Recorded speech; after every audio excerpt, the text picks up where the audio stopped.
ঈদের আগে এক গরু চোর বেচারি মসজিদে নামাজ পড়তে আসছে। ইমাম সাহেব একেবারে কুরবানির ফজিলতের উপরে কড়া বয়ান শুরু করে দিয়েছে। গরু চোরের ভিতরে একবারে আলগায় উঠছে, চিন্তা করছে জীবনে তো নিজের জন্য বহুত চুরি করছি, এবার একবার আল্লাহর জন্য করব।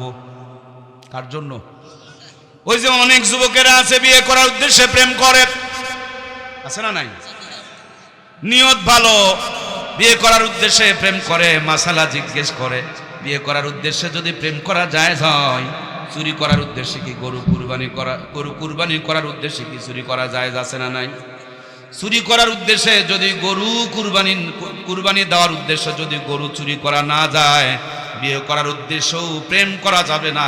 প্রেম শুরুই হবে বিয়ের পরে বাসর ঘরের মধ্য দিয়ে। কথা বলুন ঠিক কিনা? সম্মানিত প্রাণপ্রিয় ভাইয়েরা আমার, মনে রাখতে হবে খেলা হবে। মনে আছে কি? ভুলে গেছেন নাকি? খেলা কি হবে আমার প্রাণপ্রিয় ভাইয়েরা? সেজন্য আল্লাহ অনেক বান্দারা আছে কৃত্রিম সংকট করে রমজান মাসে কামায় করে, মাঝে মাঝে একটু জাকাত দিয়ে মনে করে অনেক ভালো কাজ করছি। চুরি করে গরু কুরবানি দিলে যেমন কোনো ফায়দা হয় না, এরকম রোজাদারকে কষ্ট দিয়া কৃত্রিম সংকট তৈরি করে জিনিসের দাম বাড়ায়া দিয়া জুলুম করে কামায় করে সেখান থেকে দান করলেও কোনো ফায়দা হবে না। কথা বলুন ঠিক কিনা? সারাদিন রোজা রাখার পর অনেকের দিকে খেয়াল করে দেখবেন, সন্ধ্যাবেলা গিয়া আল্লাহর বান্দারা করেটা কি? সন্ধ্যাবেলা গিয়া একবারে ভাজা পোড়া নিয়ে বসে পড়ে যায়। এজন্য হালাল খাবার দিয়ে সেহরি করতে হবে, হালাল খাবার দিয়ে ইফতার করতে হবে। আবার যে খাবারগুলো খেতে হবে সেই খাবারগুলো সুষম খাবার খেতে হবে।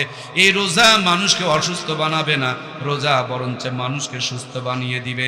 সামনে রোজার সময় চলে এসেছে, আমরা নিজেদের সুস্থতার জন্য আল্লাহ তো জান্নাত দিবেন, জাহান্নাম থেকে বাঁচাবেন। আল্লাহর হুকুম ফরজ, ইসলামের প্রথম, ইসলামের গুরুত্বপূর্ণ আর একটা রুকুন, এগুলো তো আছে। সুস্থতার জন্য রোজাও অনেক বড় একটা নিয়ামত। এজন্য নিজের সুস্থতার জন্য হলো রোজাগুলো সুন্দর করে আদায় করব। আল্লাহ আমাদের তৌফিক দান করুক, বলুন আমিন।